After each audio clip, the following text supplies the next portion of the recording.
NMMS या स्पर्धा परीक्षेसाठी शालेय क्षमता चाचणी म्हणजे सॅट हा जो पेपर आहे त्याच्यामध्ये एक विषय असतो विज्ञान, ज्याच्यामध्ये 1 ते 35 प्रश्न आपल्याला या विषयावर विचारलेले असतात.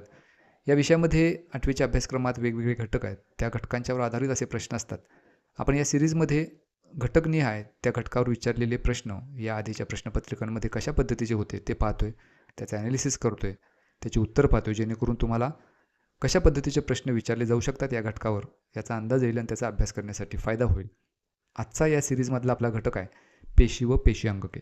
तर या घटकावर आधारित प्रश्न या आधीच्या प्रश्नपत्रिकांमध्ये कशा पद्धतीचे होते ते आपण पाहू. 2015 पासूनच्या ज्या सर्व प्रश्नपत्रिका आहेत त्याच्यामध्ये या घटकाशी रिलेटेड प्रश्न कसे होते ते आपण आता पाहू. सुरुवात पहिल्या प्रश्नापासून करू.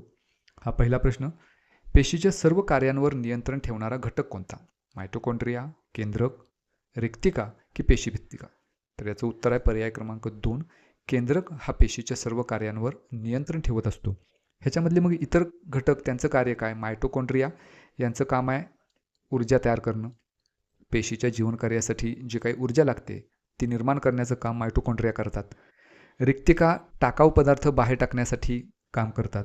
आणि पेशीभित्तिका वनस्पती पेशी किंवा प्राणी पेशी यांचं संरक्षण करण्याचं काम करतात. त्यामुळे या प्रश्नाचं उत्तर आहे केंद्रक. केंद्रक पेशीच्या सर्व कार्यांवर नियंत्रण ठेवतो. पुढचा प्रश्न, आदिकेंद्रकी म्हणजेच प्रोकॅरियोटिक पेशींचा आकार साधारणपणे किती असतो?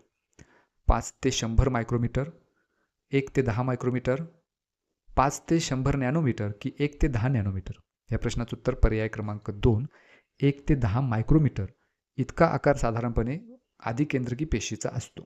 पुढचा प्रश्न, राष्ट्रीय पेशी विज्ञान केंद्र NCCS या संस्थेचे कार्यालय कोठे आहे? मुंबई, दिल्ली, नागपूर की पुणे?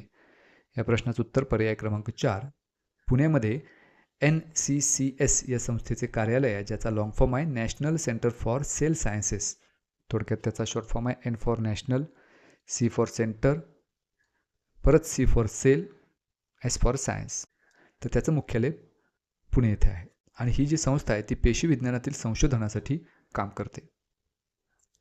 पुढचा प्रश्न, खालीलपैकी कोणते पेशी अंग फक्त वनस्पती पेशीतच आढळते?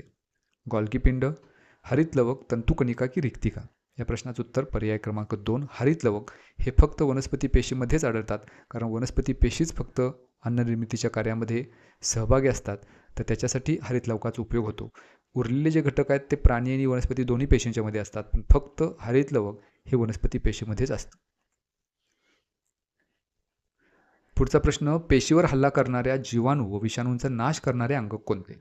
गॉल्गी काय, आंतरद्रव्य जालिका, तंतुकणिका की लयकारिका?